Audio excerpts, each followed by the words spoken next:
विठलनाथ जी ने देखा कि अब सूरदास जी थोड़े वयोवृद्ध हो गए हैं, इनको एक सेवक दे दें। गोपाल नाम का एक सेवक दे दिया, गोपाल नाम का एक सेवक दिया। सूरदास जी अब उस गोपाल सेवक की हाथ पकड़ के चलते थे, उसी के संग ही बैठते थे, वही खिलाता था, पिलाता था, सब क्रिया वही करता था। एक दिन की बात, श्री सूरदास जी भोजन कर रहे थे और गोपाल आकर के थाली लगा जाता और हाथ पकड़ करके स्पर्श करा देता, यहाँ रोटी है, ये सब्जी है, ये कढ़ी है, ये पकौड़ी है, ये मिष्ठान है, ऐसा सब बता देता। सूरदास जी बोले जल कहाँ है? तो बोले बाबा जल तो लायो नहीं मैं, रुक जाओ अभी ला रहा हूँ, आप प्रसाद पाना शुरू करो, मैं जल लेके आऊँ। और वो तो मन चला बालक, जैसे ही बाहर गया तो बाहर खूब सारे बच्चे खेल रहे थे, उन्होंने गोपाल को बुला लिया तो उनके संग खेलने चला गया, तो भूल गया कि भीतर जल देके आना है। सूरदास जी ने धीमे धीमे रोटी सब्जी सब पाना शुरू किया, पाते पाते पाते कवल कंठ में फंस गया और ऐसे फंसा कि महाराज बस अब तो स्थिति है कि आवाज नहीं निकले। गोपाल गोपाल बोल तो रहे थे लेकिन बोल नहीं पाए, अब तो खांस खांस के बुरा हाल, जल मिले नहीं। सूरदास जी बेचारे नेत्र है नहीं, कहां ढूंढने जावे अब जल। अरे गोपाल कहां है भैया, जल्दी जल्दी दे जा भैया, बोल नहीं पाते हैं, फिर रुक जाता है गला, कंठ अवरुद्ध हो जाता है, श्वास रुक जाती है।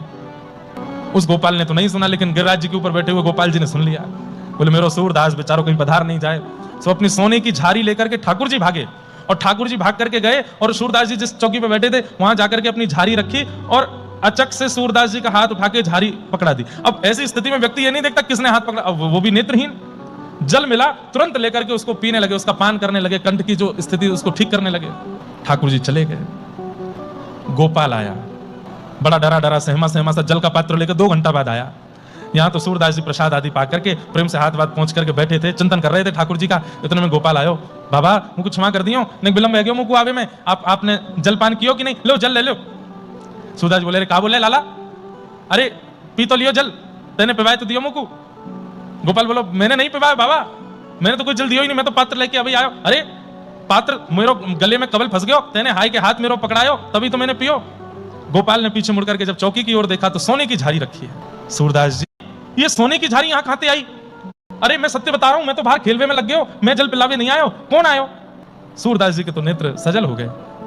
अरे भक्त वत्सल दीन दयाल गोपाल प्रभु, अरे मैं गोपाल गोपाल कह के गलो पकड़ के बैठो या मारे, अरे मुंह तो पता चल गया सोने की झारी है। बोले हाँ, नेत्र सजल। बोला मुकुद है, जल्दी झारी लेकर के शीश से लगा में, फिर सुगंध ले में, वहां में से सुंदर पेश सुगंध आ रही है। बोले अरे ये तो श्रीजी बाबा की है, चल भैया लाठी लेके चल ऊपर गिरिराज जी पे, गुसाई जी को देके आ जाए वापस। झारी मांझ मूझ करके लेकर के गए, रोते जा रहे हैं रास्ते पर, कितने कृपालु हैं नाथ, कितनी कृपा करते हैं, कितना अनुग्रह करते हैं। ऊपर पहुंच गए, गुसाई जी जैसी झारी दिखाई, बोला अरे ये तो श्रीजी बाबा की झारी है। सूरदास जी आपके पास कैसे? झारी मतलब जल पीने का पात्र। आपने गिरधर लाल जी के पास भी झारी जी दर्शन किए होंगे, उसमें ऐसे एक स्रोत निकला रहता है जलपान का, आपके पास कैसे आई? तो पूरा वृत्तांत बताया तो गुसाई जी भी भावुक हो गए।